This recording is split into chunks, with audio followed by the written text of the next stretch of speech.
Special welcome to our guest today, Michal Wiezik from Slovakia. Before I will introduce you, I will quickly introduce our European Debate Initiative. For those who didn't hear about us yet, we are a student platform, and we are inviting experts, politicians from various fields across the European Union and also beyond. Our aim is to provide a platform that connects those experts and politicians with students and people from the public sphere in order to exchange ideas and debate and discuss topics that matter. But so that's about us. And now finally going to Mr. Wiezik. Again, pleasure to have you here. You are representing the European People's Party in Slovakia. You're representing Spolu, Občianská demokracia, or Together, and you have a very special portfolio sitting in the Committee on Budgetary Control and in the Environmental Committee. You're sitting in the Committee on Environment, Public Health, and Food Safety, or the inquiry on the protection of animals during transport. And recently, you've been very active on the EU's, commenting on the EU's forest strategy. So those are all going to be topics that we're going to touch upon today, hopefully. And now I would like to give the word to Zoe, who has some questions and technical remarks. Yes. Well, yes, also warm welcome from me and the rest of the team.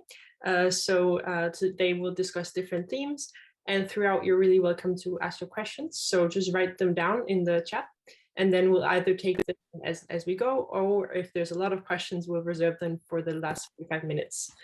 And yes, so give you the floor for asking them themselves, or you can also ask us to read them out loud if you'd rather do that. So that's completely up to you. But words, I would just like to say welcome again, Michal Wiezik, glad to see you here. And then we'll just start off with the first topic. And that first topic is deforestation, and especially concerning the COP26 and the Green Deal in Europe. So as we all know, the COP26 climate summit, this major deal that was made here concerned deforestation. And more than 100 world leaders promised to end and reverse deforestation by 2030. So a very ambitious goal, but also important. Brazil and Russia, China and Canada were among these signatories. And also more than 30 of the world's biggest financial companies also promised to end investment in activities linked to deforestation. So this is very encouraging, at least seen from the outside. But we have already seen at this point, for example, in 2014, that there was a deal, but then eventually this kind of failed to result in real action on the climate policy. So, Mr. Wiezik, what is your take on COP26 and the agreements reached? What do you think?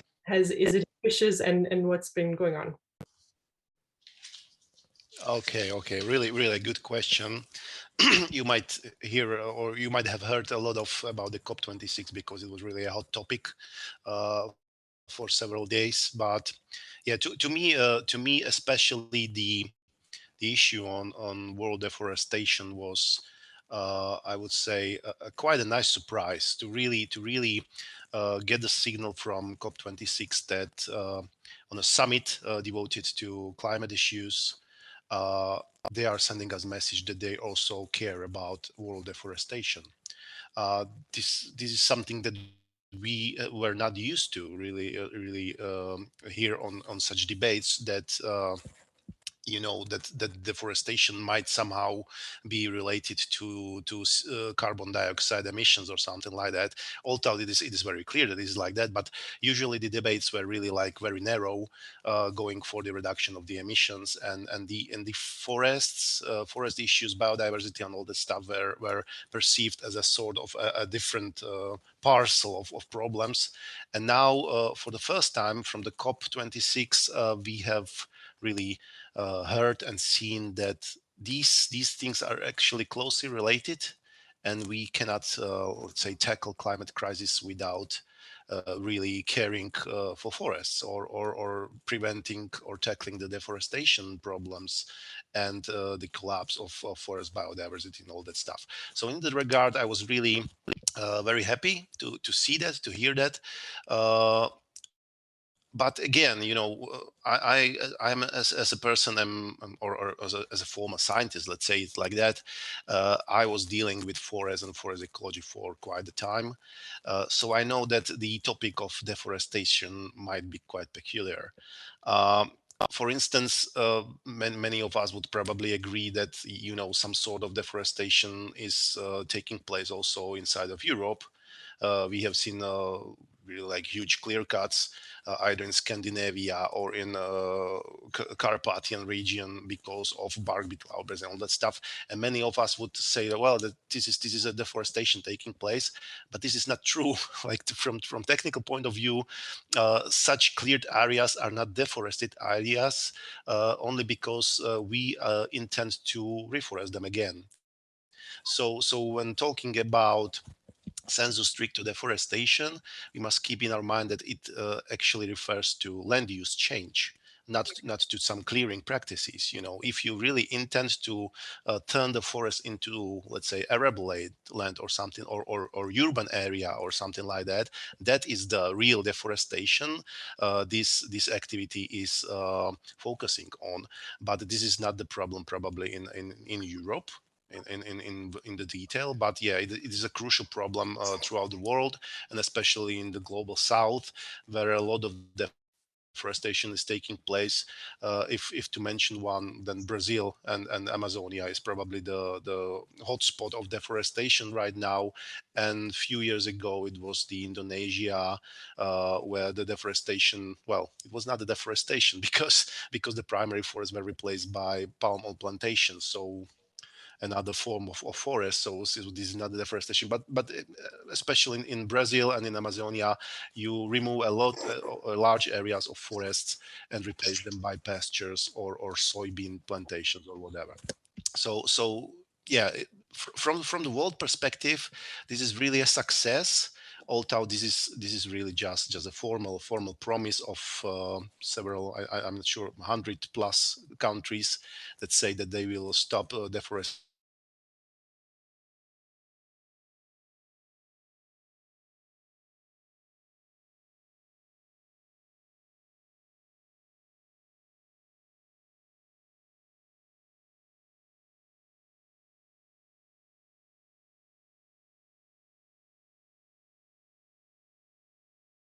Because you surely know that President Bolsonaro is the face of the deforestation right now. Like, he's really propelling the process of, well, gaining some arable land from the Amazonian forest. So there needs to be really a solid action there on the place in order for us to be really like enthusiastic about this goal. But maybe I would really corroborate on this topic, and try to explain why, even though there is no deforestation or technical deforestation in European Union, we should not be really very satisfied about the current state of our forests. Our forests are in a very bad shape, although we have more and more of them. The forested area is really increasing, and this is usually celebrated as a sort of success. But this is only true in a quantitative way. We have more and more of the area that we decided to really plant trees on, but regarding the health of the forest, the biodiversity of the forest, the resilience of the forest, the complexity of the forest, and all those qualitative nuances that are so important for the forest really to survive, to be able to adapt to the climate change, and especially to preserve the enormous biodiversity that can be found in them. We are really failing behind really improving the situation. Currently or recently, there was a report from I'm not sure, probably the European Court of Auditors, who were addressing the issue of protected forests in European Union. We have about close to 30% of the recent forests are in some form protected by the Natura 2000 legislation, and out of these forests, only 17% are in a good shape, and these are protected forests. We have no idea what the situation is outside of this protected network, but probably not better. So that really sheds a lot of light into this situation, which is quite desperate. We are losing the real forest, the natural forest, the species rich forest, and we are replacing them, so to say, by plantations, or maybe some other intensive forms of forest management. And this is really having its very negative impact on the way how forests are able to thrive. And this have to be really also tackled, because otherwise we are losing, hundreds and hundreds of species confined to the forest ecosystems. We are losing all the services that forests provide us, which is not only the production of timber, but all the ecosystem services that are there. And most of all, and probably the crucialest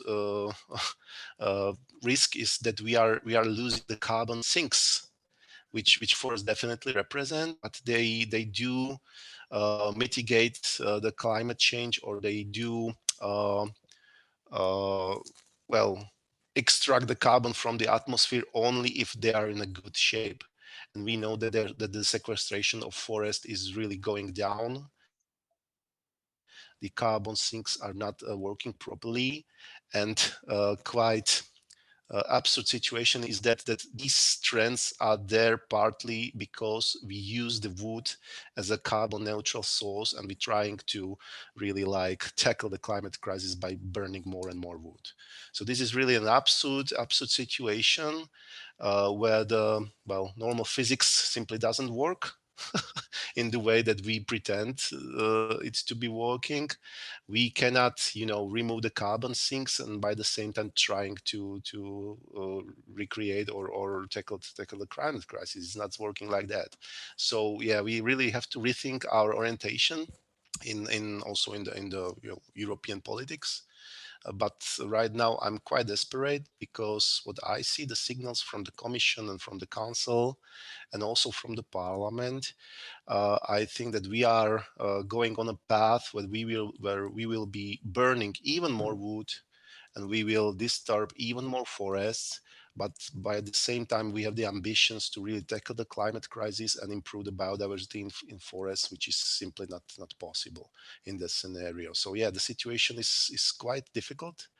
And I really am still positive in that regard, that I hope that all the decision makers that will have the final word on this agenda will really listen to the scientific data, and will really prevent this, let's say, biomass and bioenergy and wicked game on burning of the forests game, because otherwise the impact will be really cruel. Yes, thanks. I don't want to interrupt, but just to ask you. So you mentioned that the problem is, of course, global. I mean, the Amazonia and of course this COP26 did reach some agreements, but you also mentioned that within the EU, the problem of deforestation is huge. And as you mentioned, the 17% of protected forests, only 17% are in good state. So this seems very serious. But then, I mean, you're a politician, so what needs to be done to protect our forests? And is it linked to lack of legislation, or lack of political will? And Yeah. what can be done from the political level? In your background in well, as a scientist and now as a politician? Yes, it's exactly about the decisions. But the problem is that there are a lot of people who decide, and there are many interests involved, and well, each and every member states has a different point of view on this issue.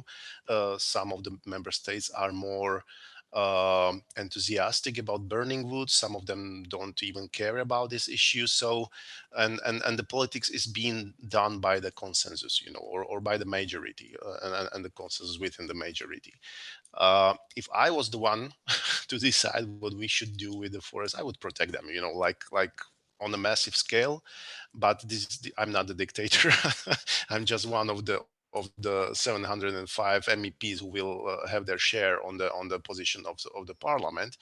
The problem to me is that this issue is not decided solely on current knowledge or current scientific knowledge. If we would be really following only the scientific facts about biomass and burning woods and the carbon neutrality of burning wood and the impact of increased harvest on the functioning and the biodiversity of forest, we would really have nothing to do, so to say, because the message from the scientists is very clear. uh, Burning of wood or extracting wood of forest has always an impact on forest ecosystem, on forest functioning, and the impact is negative. So you only have to decide how much of the negative impact you are willing to accept. But the process within the, well, decision making bodies like parliament or even commission and council is driven by political decisions, and by the representative or representing of different interests, of different lobbyists, of different nations, of I don't know what. And the consensus is usually and very often based on political decisions on facts. But if you politically decide on facts, that means that you are biasing the fact, you are altering the fact, and then the result may be, well, sort of not functioning properly. uh, if you have a jar that has the volume of 2 liters, and you need it, or you need it to be filled with water, it won't help if you decide that you can only use 1.5 liter and decide that it will be filled by that volume. It doesn't work like that. The physical world cannot be negotiated, sort of. So this is really a part of the problem, why these decisions are not efficient enough. And this is also the reason why part of the decision is based upon greenwashing, for instance, or simply false facts. Not everyone in the parliament is really an expert in forest ecology, like I might be, maybe.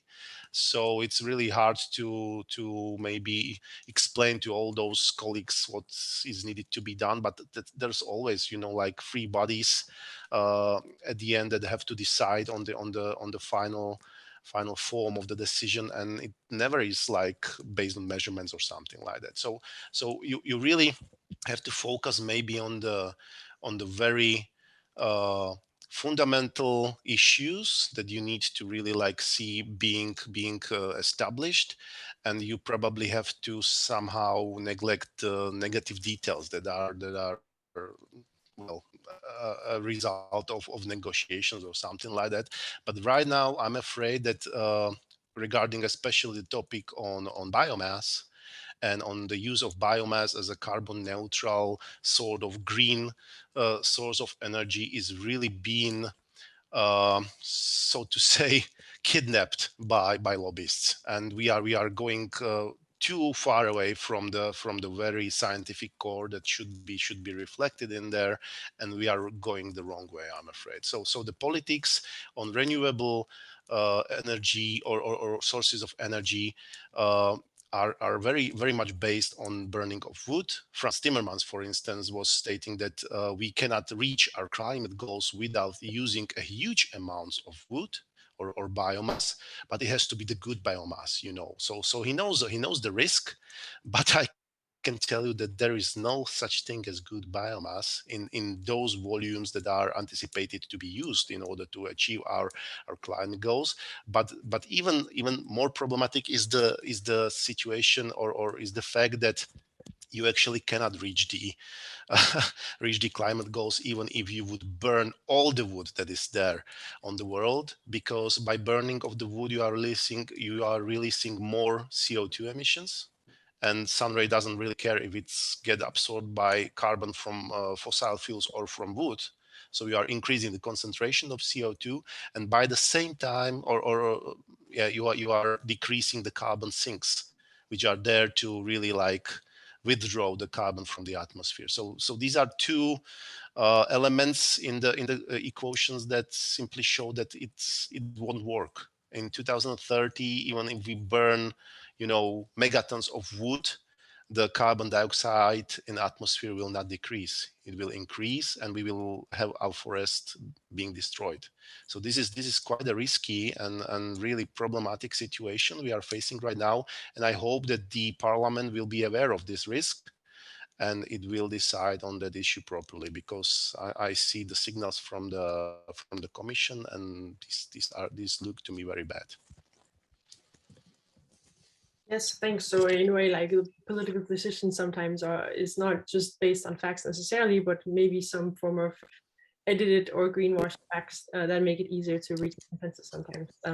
But I mean, let's, Ivan, you would like to go on with something about ways to act. So there's not just the parliament and just the European institutions, but also civil society.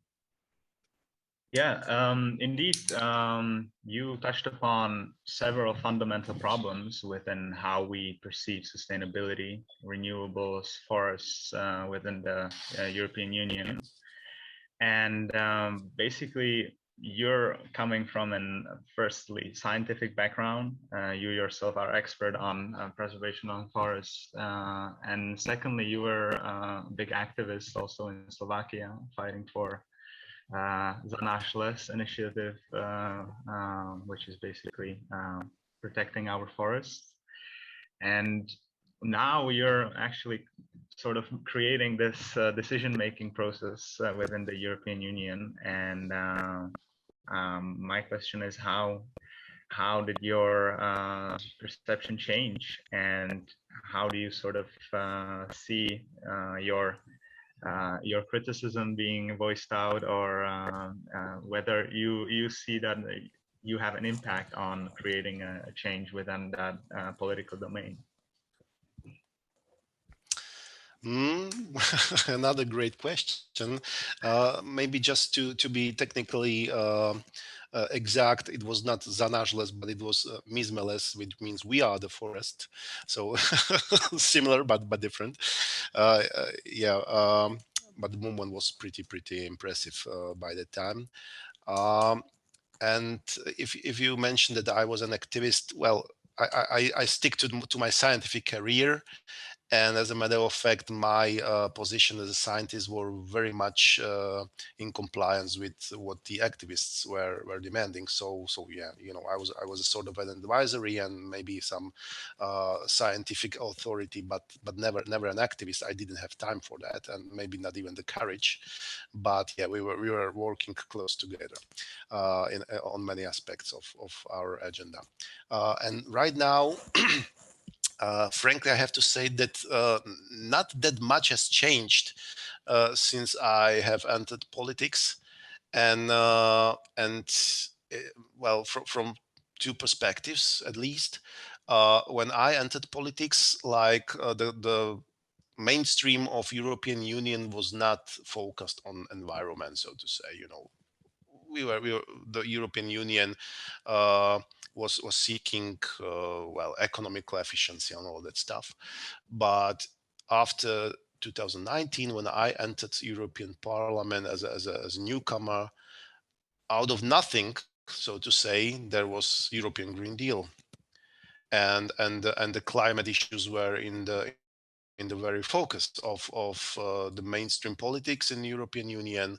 There was a EU biodiversity strategy on the table, and EU forest strategy on the table, and a restoration strategy, and farm to fork strategy, and all those issues that I was so much interested before I entered politics.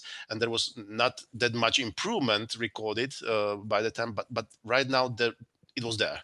So I was really like very surprised to see such well, tendencies, or such trends. And I said that I can now leave the politics, because if I would achieve this after 5 years of me being MEP, I would be happy. But it was achieved on the very beginning of my career. So yeah, it was really a nice surprise. But there was the second perspective. Due to the decision of my party in Slovakia, I had to enter the European People's Party group, which is the biggest group, which is very, let's say, pro-European group, a little bit to the right, from center right group, but had a connotation by the time to be a climate dinosaurs, because they were very. They were quite refusive towards any ambitious goals on climate in the era before. And yeah, it was really the situation that I perceived when I entered this group, that these guys, well, might be good Democrats, but are not very keen on doing the environmental stuff. So I was in a sort of my modus operandi from the previous era, where I had to really be in a sort of opposition against the establishment, so to say. And I had to persuade my colleagues that the ambitions, or increased ambitions towards environmental issues, are needed. And yeah, I had hard time, really. It was not some sort of vacation or something like that. You really had to be very active, persuading people who, first of all, don't even are not even used to think in this direction. So yeah, uh, it is quite a busy time, and I am probably the one who is really perceived by the colleagues like T1, who is, as a matter of fact, quite surprisingly in their group. What is this guy doing here? He should be somewhere in Greens, maybe, or he's really talking about this leftist agenda and all that stuff. So yeah, I'm the one who is maybe very active in submitting amendments, but at the same time, I'm the one whose amendments will get, well, minus on our voting lists, like on a very frequent base. And I'm the one who will not get to become a rapporteur for the files that will be assigned to EPP. So yeah, this is my situation. But I think that such setup is very needed. And even though I personally would not be the most rapporteuring MEP within the European People's Party, uh, I managed to really persuade some of the colleagues to really go forward and vote for some more ambitious goals and activities and aims. And it sometimes made real big difference. The best scenario, or the best case where it was successful, or my strategy was successful, was by the time when we were deciding on the emission reduction target. And there were different figures in the play, uh, from 40% only up to 75% only, where the position of my group was to go only for the 55%, and the more ambitious part of the European Parliament was going for the 60%. Our line in the group was really like going for the 55%, but me and 14 other colleagues of the EPP decided to vote for the more ambitious goal. And at the end, the parliament decided to go for the 60, and it was a very close decision made by 19 voices, or a difference of 19 voices. 14 of which were coming from the EPP group of those renegades, that decided not to follow the line. And yeah, I would say that I was part of that movement, and we decided for a more ambitious. In a conclusion, we decided for a more ambitious goal, which was then watered down in the negotiations. But yeah, this was the signal from the parliament that we are ambitious enough to go for even higher values than yeah someone would perceive would be useful. So this is the environment I'm working right now for almost 2.5 years. And well, it on one way it limits me uh, with the files that I can be really the one responsible for. But on the other hand, it helps me to keep my scientific and moral integrity in place.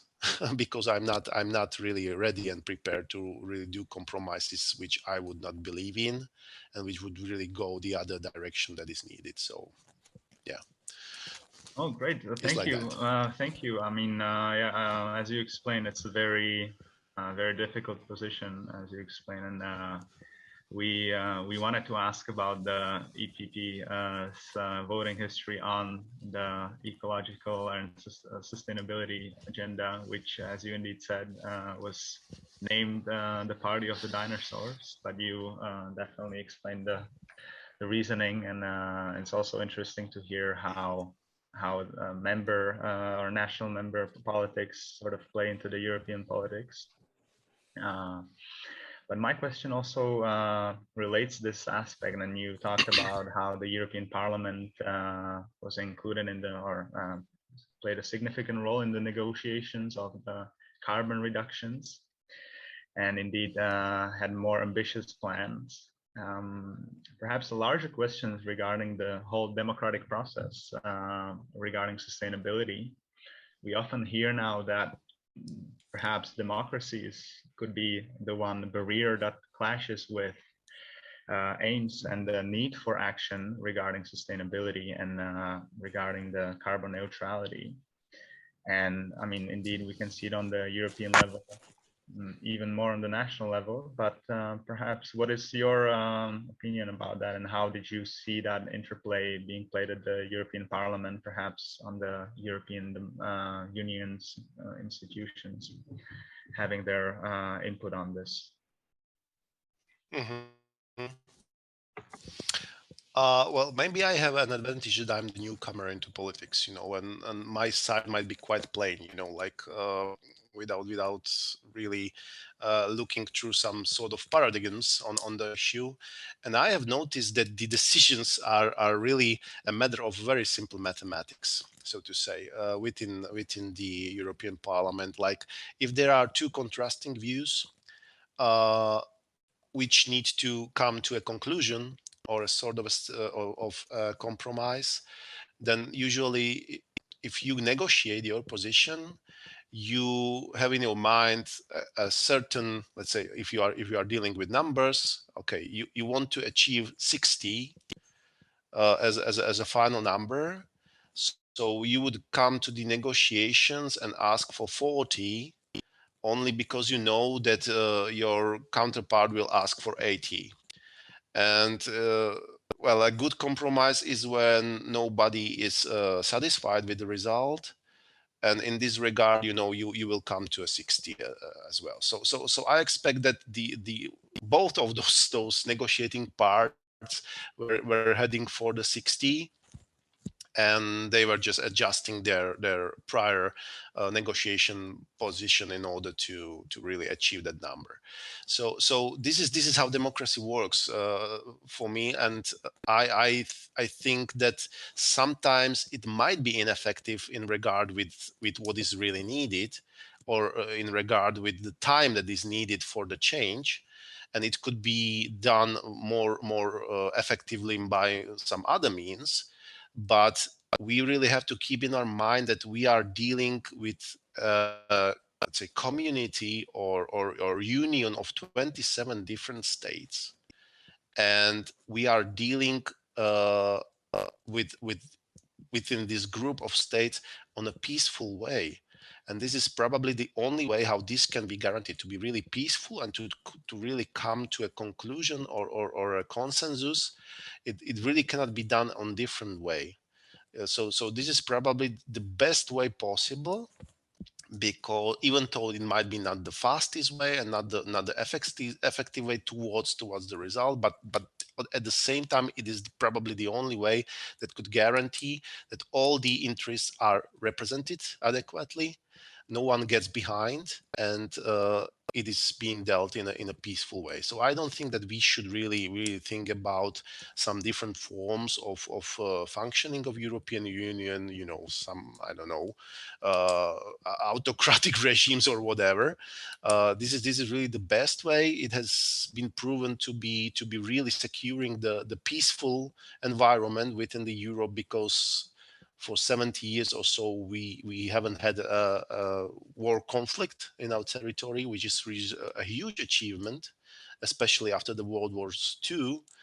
And right now we really have to maybe find the best way how to really deal with the current threats we are facing, which are not a security threat or a threat of war, but which are probably even more serious, because we are dealing with a crisis that really go so close to our survival and to well so, to everything that we value, and is related really with the collapse of our climate system and the collapse of our ecosystem, which we all depend on, even though we don't perceive it like that.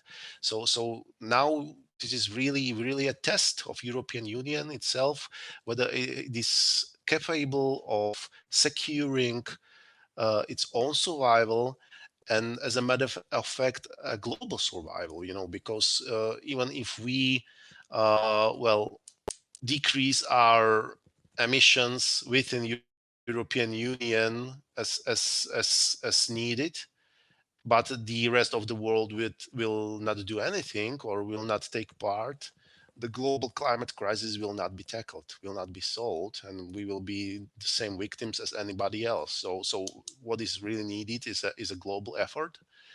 And in that regard, I'm really happy to be a part of the European Union, because I would not exaggerate if I say that we are really the pioneers in many aspects of the fight against climate change, the Green Deal. We are really investing a lot into the transition towards green technologies and sustainable technologies and being compatible with the planet. We are the one who is taking the initial risks, but if we succeed, we will be the one who will have the know-how and who will prove that it is possible, and it is still coherent with our way of life, with our prosperity, with our development or whatever. And I really think that this is a crucial task that lies ahead of European Union, because we have to prove to the world that it can be done, and then the world will definitely follow us. And this is the only way how we can achieve really a global achievement, which will secure our next existence.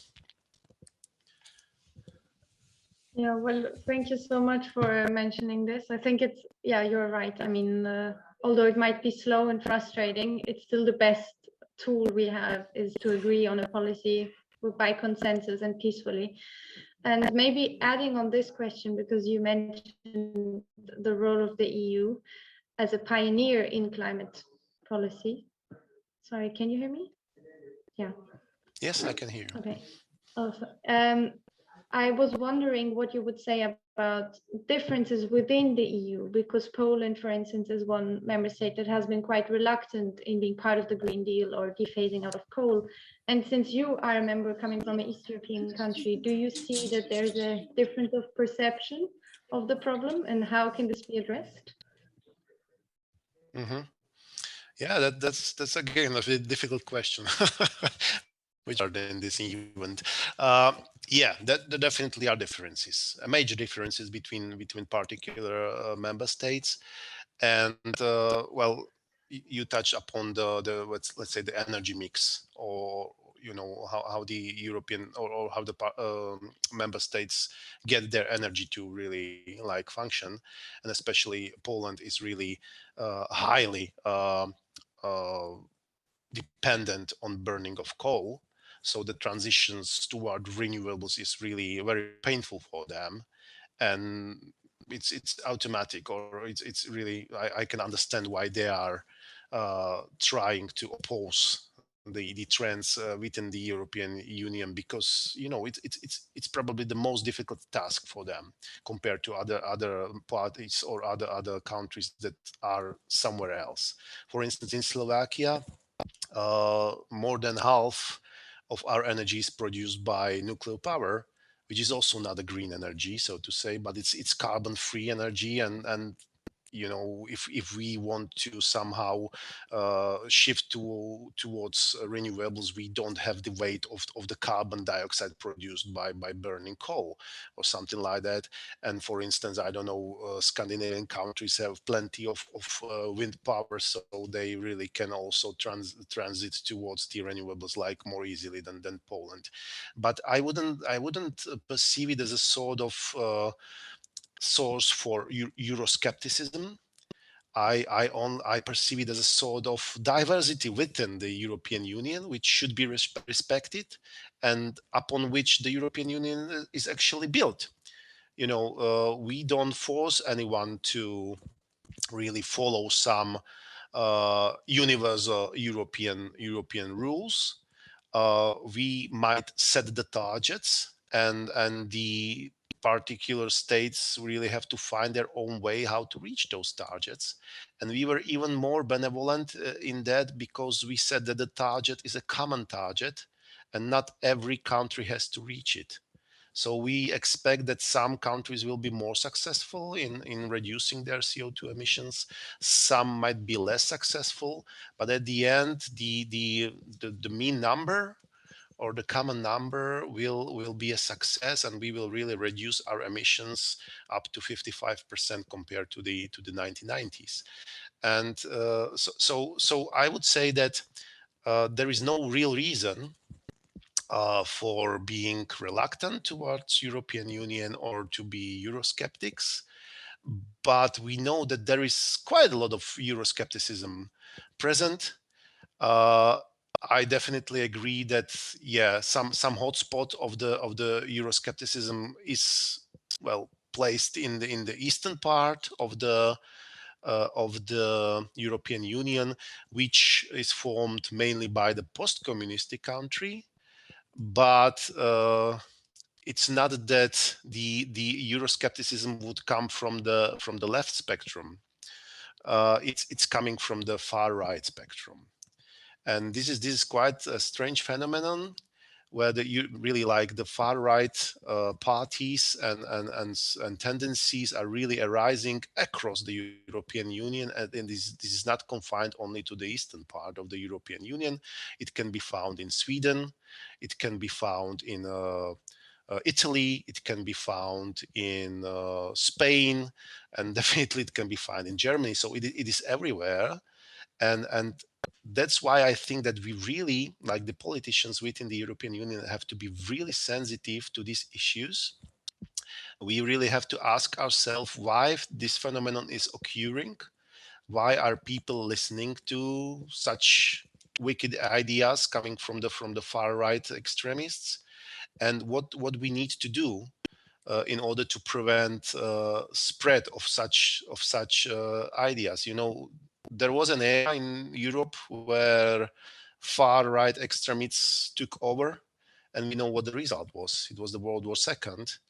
And I don't think that the situation has improved in that regard, that the far right would really have the recipe to really like improve the society. No, it's not like that. It's always a society that goes in the far right direction is condemned to really a tragedy, and this still counts.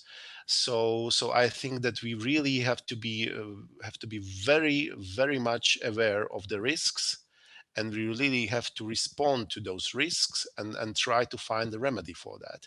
So if the Euroscepticism is there because lack of proper information, we really have to work on the marketing, so to say, of the European Union, because I, as an insider, see that the European Union is really based on the good principles, and there is no real reason for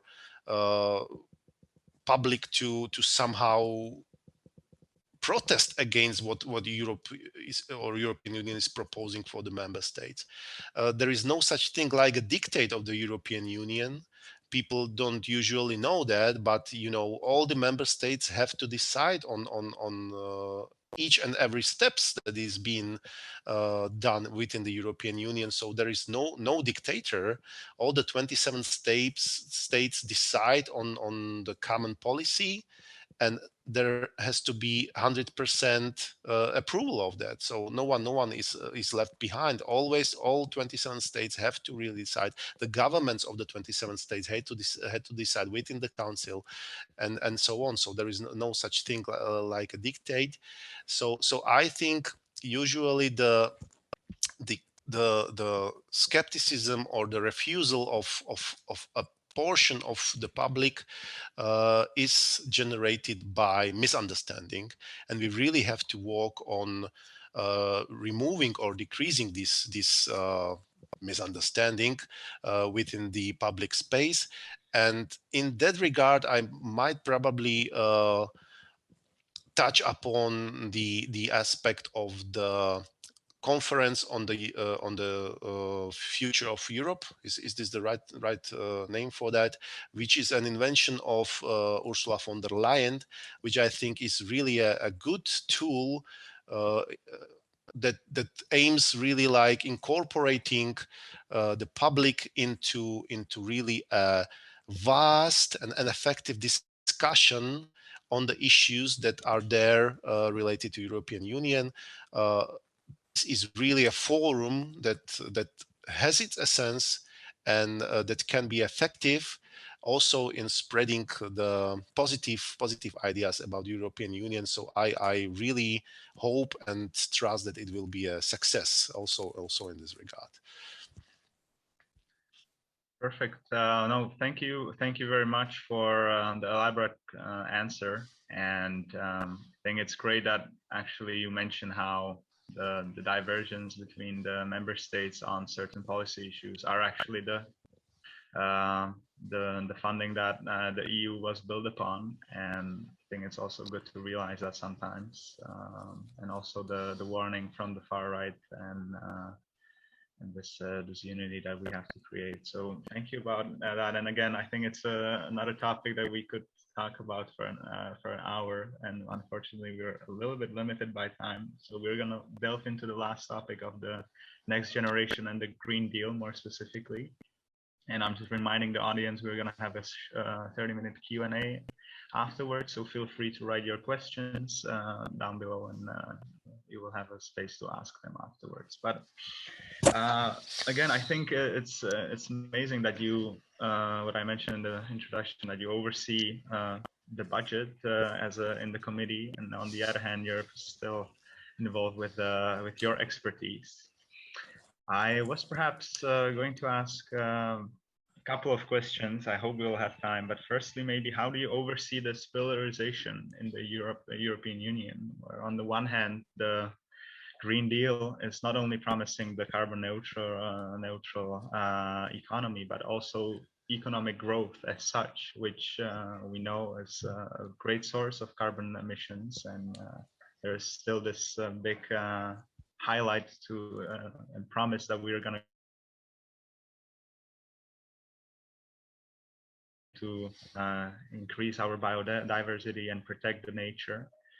So maybe perhaps how do you as a scientist look on this these differences and perhaps clashing aspects? And second question, if for the time's sake, what would be the ideal budget according to you? And perhaps what were your biggest concerns regarding the Green Deal and or the next generation funding and the recovery fund? Yeah.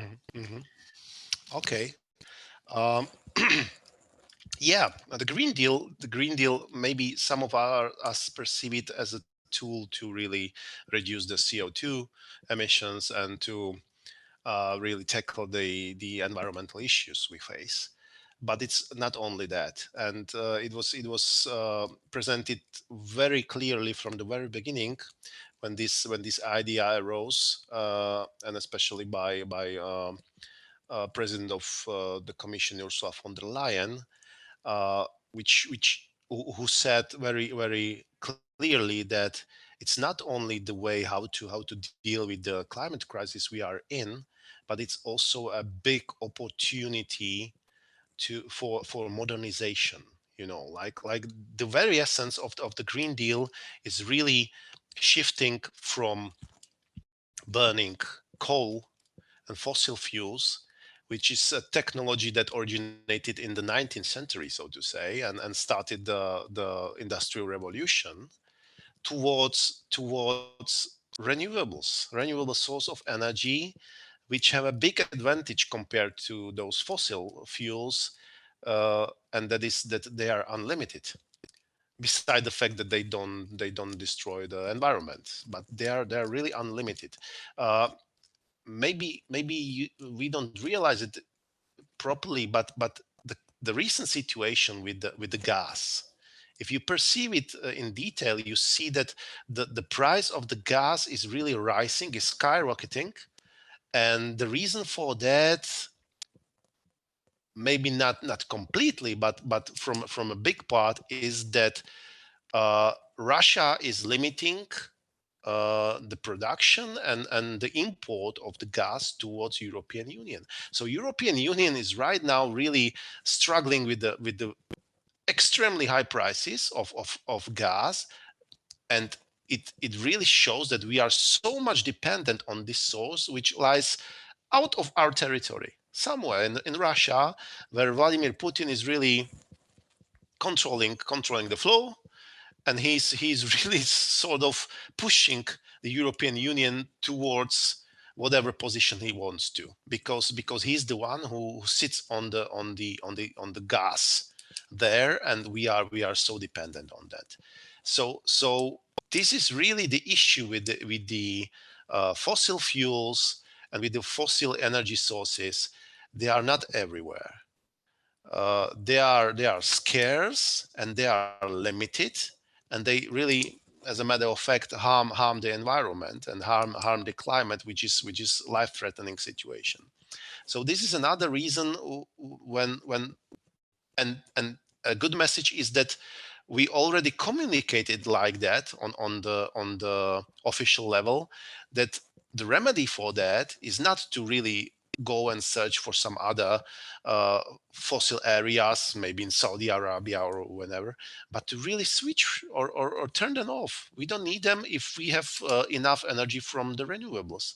And the renewables can be really found everywhere. Like the sun is shining, almost everywhere. The wind is blowing. The geothermal energy is virtually beneath our feet, and we have a lot of, well, say that streams or whatever, where in a way renewable energy can also be produced. So this is also from the geopolitical view a better way how to really propel our economy, our industry, by using those renewables that are there, well, within our territory. uh, it's definitely better. It's definitely better, and the prices will definitely be lower if we will really have developed the infrastructure, and all that stuff needed. And the Green Deal is a tool to really achieve that, to really invest or direct the flows of money and wisdom and effort towards really make this big transition. And it's not lesser than a transition from 19th century setup towards 21st century setup of all society. And as a collateral advantage, there will be also digitalization. There will be protection of biodiversity. There will be protection of climate, and as a result, we really try to achieve to set our society in a way where it would be and this is very nice expression, compatible with the planet, because we are not there right now. For 200 years, we were focusing solely on the economic growth. We were successful in that regard, but there was a price for that, and the price is the destroyed environment. The price is the pollution. The price is the climate crisis, which are all, life-threatening risks, uh, which we didn't even start or haven't even started to minimize or to lower down. So now we are very aware about the consequences, and we cannot ignore them, even though we had for maybe 40 years.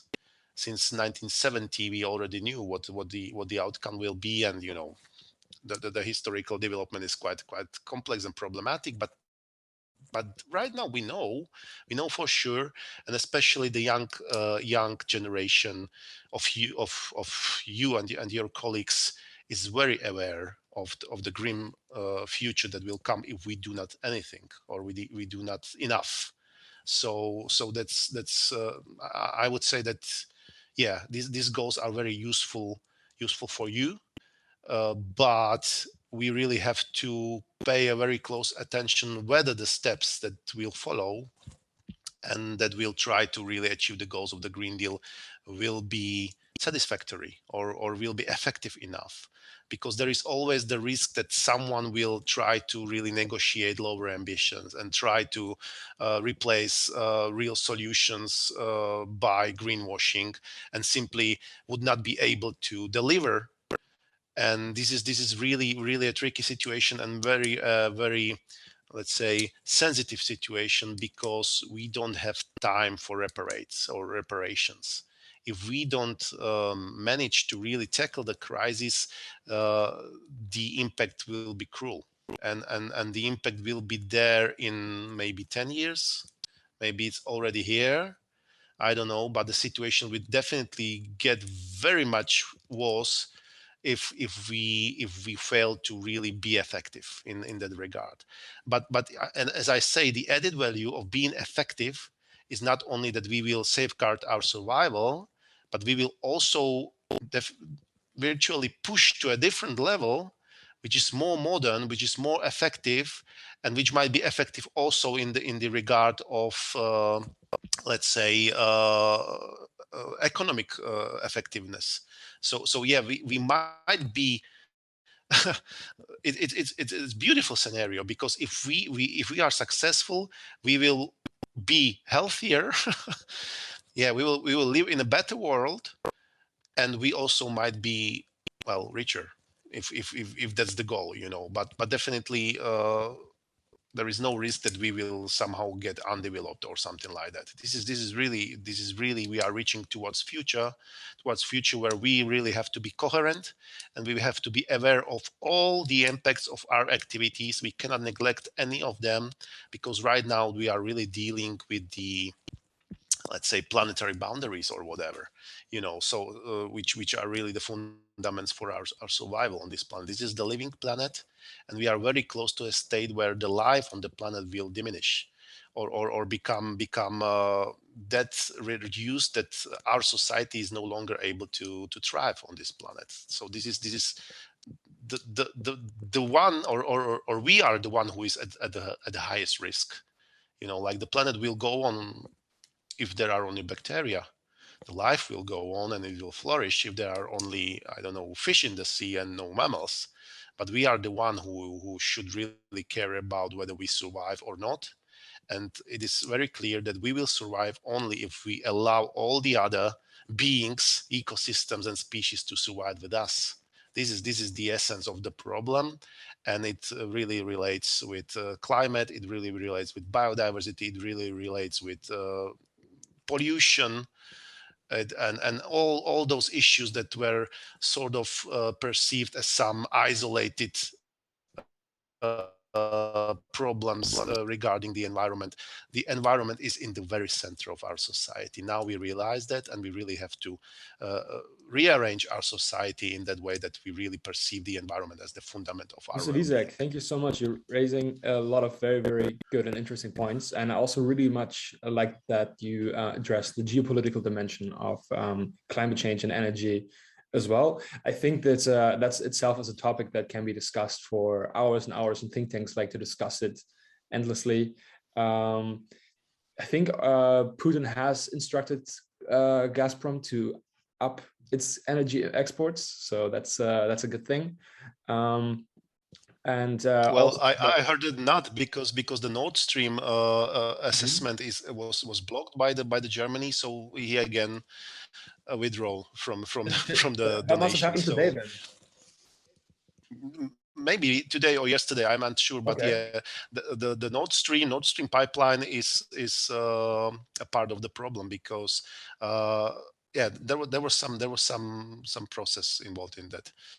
Oh, very Again, so yeah, we don't have the gas. We don't have the gas right now. Yeah. So the expectations for winter are not very good. No, gas prices are getting high. Yeah, but my my main question to you, because you mentioned something earlier about being a member of the EPP, and you were lining out. I think maybe it was a bit more of a technical process about the amendments getting shut down due to the membership in that faction. I was wondering, like, would you be able to do more in a different factions, such as, like, I don't know, the Greens? Like, would that change your position in Parliament and how you could approach legislation and how to say it? Amendment, I guess? Yeah, that's a hypothetical question, because I think that the setup within the EPP is unique, and the setup within any other group would be also unique and specific. So if I would have to really try to figure out how the working within a different group would be, I would say that yeah, I might be closer to the line of that other group, probably, so I would not be sort of punished by my uncompromised setup by the group, but not allowing me to really report some files or something like that. But if you touch upon the amendments, yeah, my group was reluctant to them, but at the end they got passed by the other groups within the plenary. So these were good amendments, but not for the setup of my group in that regard, because yeah, so it's tricky. But if I would not be there in the EPP, there would not be probably no another ecologist in there. So the influence that I might be having, maybe indirectly, on my colleagues would not be there if I would be in another group. I stated like that. I gave it a try for the 2.5 years, and maybe now it's the best time for me to really think about it. The midterm is coming to its end, and this is the best time for MEPs in general to really search for another group. But well, that's really hypothetical right now. But yeah, I would say that if I would be in Greens, that I would be in a comfortable position, but maybe the goals of 60% would not be reached, or the position would be different from the parliament, because I really cannot anticipate the effect of being in a different group. So I think that I had a footprint in the EPP, although I didn't change the main line. Definitely, this is obvious, but I may have had changed the minds of a few of my colleagues in a way. I know that I really communicate very well with the Slovak delegation within the EPP, and with the Czech delegation within the EPP, and with several particular members from other delegations, which form a sort of a inner circle with more ambitious positions towards some climate issues or biodiversity issues or whatever. So definitely there is my influence, but well, it won't be there if I won't be in the group. So I don't have an answer for that. But I would say that I'm not disappointed of me being in that group for the time, because there was also some positive aspects on it. Right. And Yeah. to be frankly, beside of those environmental issues, I was very ready and prepared to vote in favor of the EPP line in many aspects of foreign policy and rule of law and all that stuff. I don't see a problem in there, but yeah, the problem is related with the environmental issues, which are not very welcome within the EPP. Right. Yes. I think you have an 85% congruence score voting with the EPP. Even more. I would say 92% or something like that. Ah, okay. It's even bigger. Okay. Okay. Well, so not a big deal. Yeah. Thank you very much. I think we will also delegate. We'll open up the Q&A. This was already a kind of introduction to that. And we have a question from Vincent. I think Francesca will ask it for him. I think this question concerns how when we use wood instead of cement, iron, etc. for our building industry, how does that correspond with the objective of preserving forests? So maybe what is the alternative? How do we deal with this? Yeah, it's difficult to explain what is the problem actually, because if you compare the emissions coming from the cement and the steel and even the plastics, then it might look like a good idea to replace those materials by wood, because the wood will decompose eventually, so there will be no problem with waste, and the carbon that is that builds the wood was once in the atmosphere, where it was really like synthesized, or not synthesized. What is the right expression? The plants build their bodies by sucking out the carbon from atmosphere. So they are really like doing. They are sinks, they build the sinks. So in that regard, if we release the carbon back to the atmosphere, the equation might be that it is net zero, so this is the essence of the carbon neutrality. That's true in this regard, when we really abstract the issue towards the balance of carbon.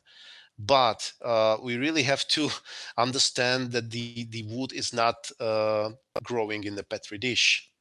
We have to have a forest in order to produce wood. And if you harvest the wood out of the forest, you destroy the forest. Like in the very moment you cut the tree is dead, and all the function that was provided by the tree are gone. And you know that the forests are not only the essence of the forest is not only to produce wood, but they really like harbor biodiversity. They fix the soil, they purify the water, they are the environment for our leisure activities, they are important for our mental and physical health, they are beautiful, whatever you name it. And all of these aspects are being negatively affected by the wood harvest. And the effect of wood harvest is not only momental. It really lasts for decades and even centuries. And we don't really like assess properly all these aspects, and we don't calculate with them in those equations where we say that wood is carbon neutral and is okay to use it. So I think we should be really paying attention towards also these assessments. We should really account also for these impacts. And at the end, we will see that cutting of wood is really not doing too much of good. We really need forests in order to tackle the climate crisis, because only when they are functioners, or when they function, they really sequestrate the carbon. And even more important detail is that the trees grow in forests, but their roots go into the forest soil. And if you compare the content of carbon in the above ground biomass, with the carbon that is stored in the forest soil, then the carbon in forest soil is 3 times higher, or the amount of carbon found in the forest soil is 3 times higher compared to the biomass, or the amount of biomass.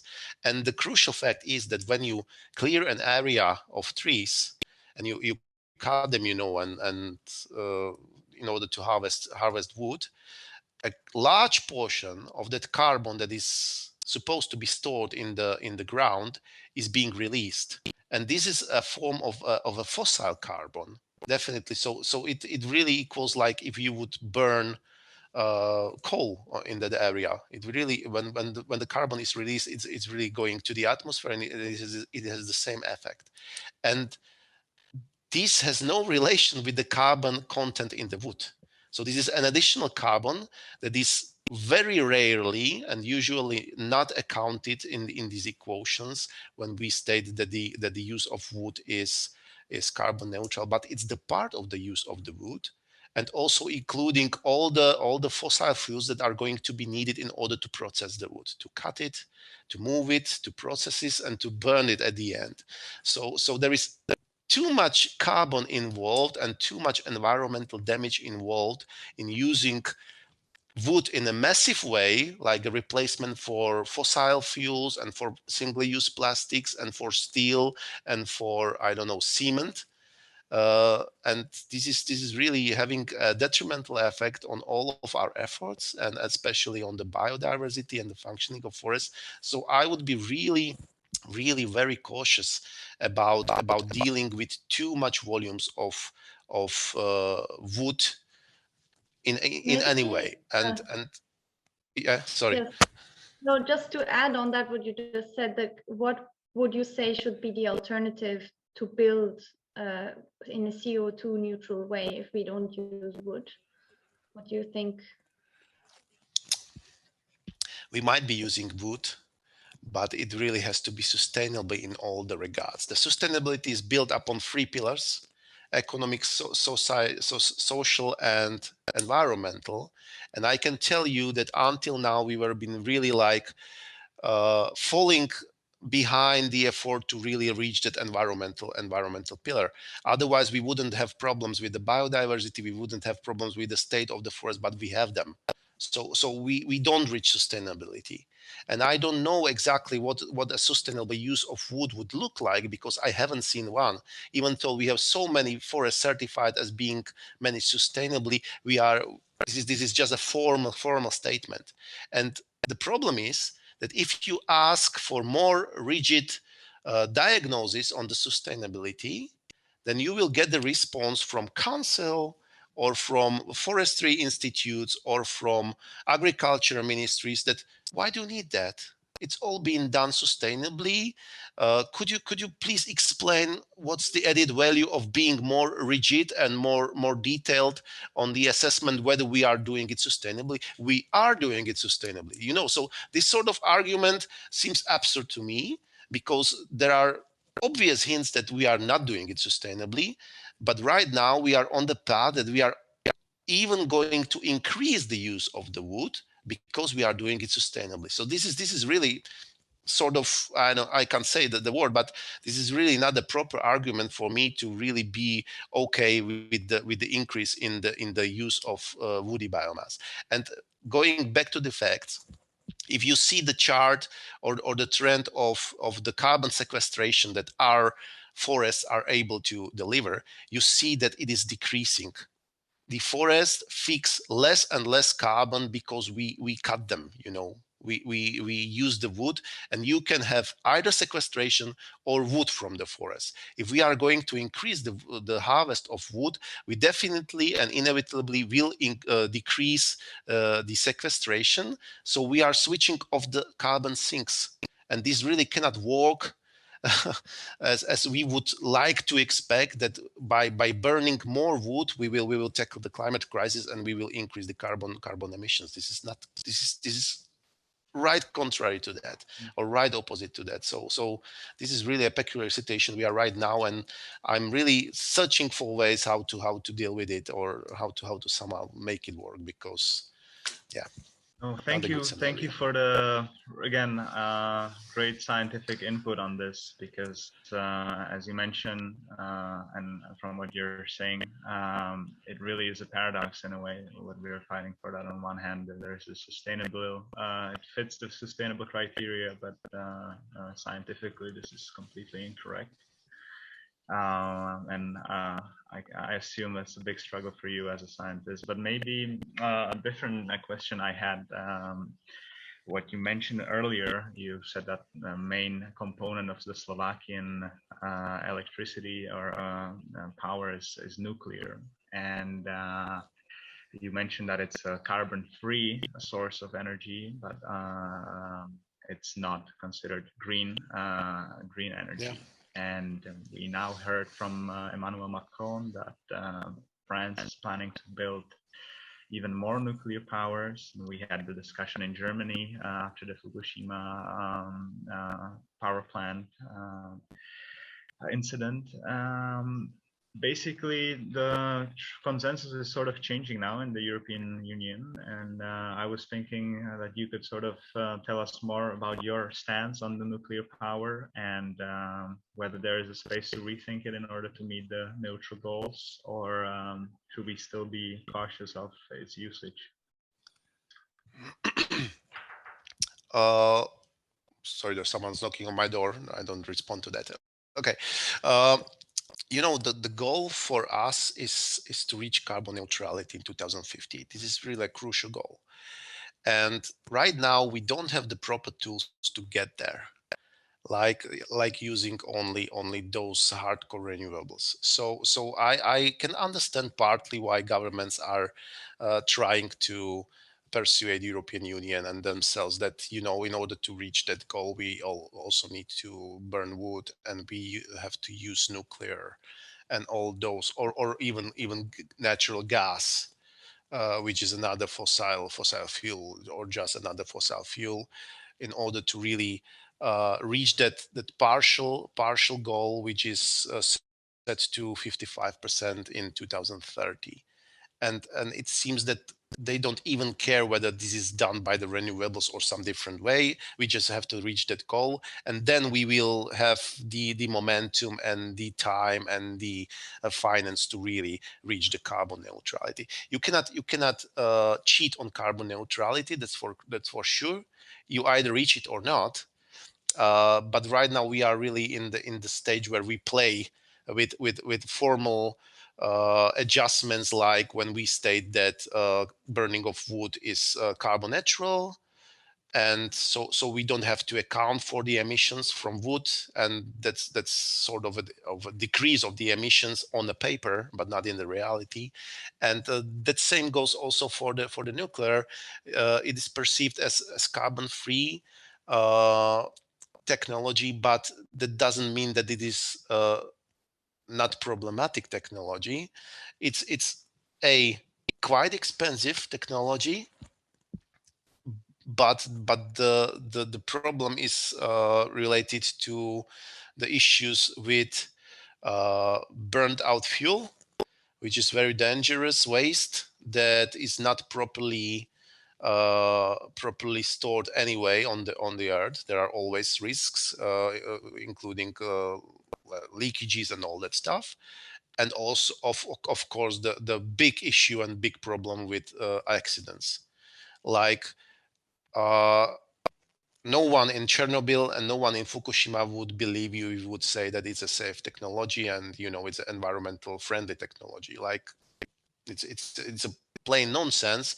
And those areas where the accidents took place won't be there for human for centuries or something like that, you know. So these are gone.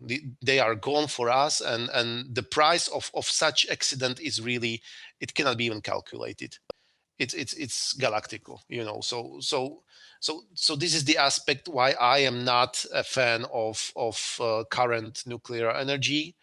But I personally am sort of pragmatic in that regard, that you should not switch off the existing facilities, the nuclear facilities, otherwise you will end up like Germany did, where they really like abandoned their nuclear program, and right now they are reaching for Russian gas and burning of biomass, which is sort of even worse scenario. But I'm also not a fan, and I would not support building of new ones. We really have to reach for those renewables that are there, which are safe and which will work and which have become very cheap meanwhile, like solar, like wind, like geothermal. And one very crucial aspect is the aspect of saving energy. You know, we waste a lot of energy because our let's say building ceilings are not functioning properly, and we are losing a lot of heat and a lot of electricity during the process.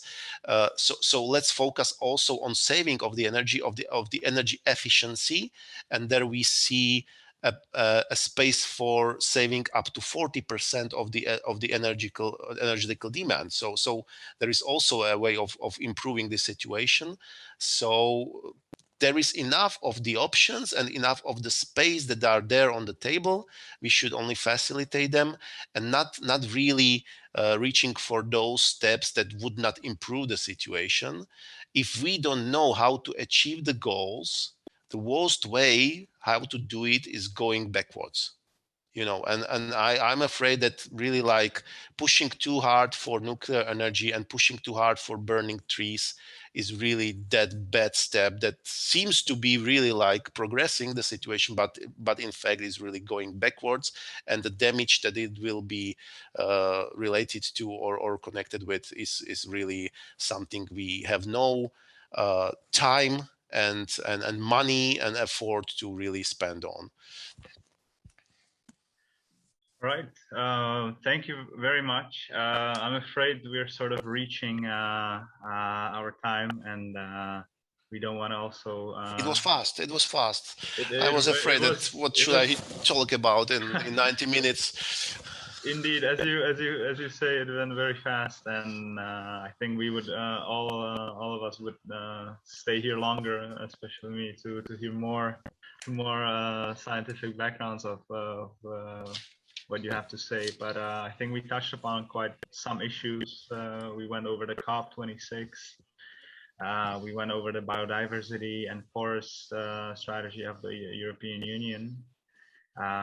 We also covered a bit of the geopolitical issue regarding the EU strategy and the Green Deal and its implications on that. And we also covered how from an activist, or well, you, as you said, scientist, you can also become a politician, and how can you influence the political or the policy making. So I would like to thank you so much for being with us, for making time, and I would also like to thank the rest for joining in and asking some questions. It was a great pleasure, and good luck with everything.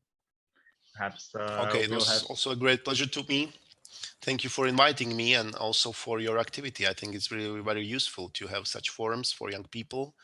And feel free to reach up on me. Maybe next time I will be very willing to come again and maybe speak on some issues. Great, thank you. Back then. Yeah, thank you so much. I will quickly just introduce our next event for those who are interested, because we are inviting Nikola Dimitrov, who's currently the Deputy Prime Minister of European Affairs in the Republic of North Macedonia. So a completely different region and different topic, but also very interesting and relevant for the EU. And maybe one sentence on Nikola. He has been foreign minister when Macedonia negotiated the new name deal and joined NATO. So he can speak of this experience and what it was like. And he has also been an ambassador in the Netherlands and the US for many years, so very experienced diplomat as well. So if you're interested to learn more about Macedonia, different country, different region, and foreign politics, and the struggles of enlargement and the future of these countries in the EU, well then follow us, and then you'll be updated on the date, because that's not set yet. But yeah, thank you so much again for coming, everyone. And of course, Michal Wiezik, for this great insightful discussion.